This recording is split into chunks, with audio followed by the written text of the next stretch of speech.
নবীজি আরো বলছেন, আমি জাহান্নামে গেলাম, জাহান্নাম আমাকে দেখানো হলো এবং সেখানে আমি একজন ফেরেশতাকে দেখলাম। কি দেখলাম? এই ফেরেশতা আমাকে দেখে হাসে নাই।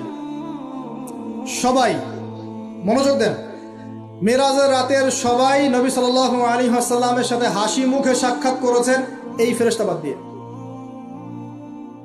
নবীজি বললেন জিবরাইল আলাইহিস সালামকে, সে এত গম্ভীর কেন, তার চেহারা হাসি নাই কেন? জিবরাইল আলাইহিস সালাম বলছেন, যখন থেকে আল্লাহ পাক তাকে জাহান্নামের দায়িত্ব দিয়েছেন, যেদিন থেকে আল্লাহ পাক এই ফেরেশতাকে জাহান্নামের দায়িত্ব দিয়েছেন, ওই দিন থেকে তার চেহারার হাসি চলে গেছে। আর কিছু বলতে হবে? কেন হাসি চলে গেল? খুশিতে? জাহান্নামে আল্লাহ পাকের আযাব এবং এই আযাবের দায়িত্ব পালন করতে গিয়ে তার চেহারা থেকে হাসি চলে গেছে।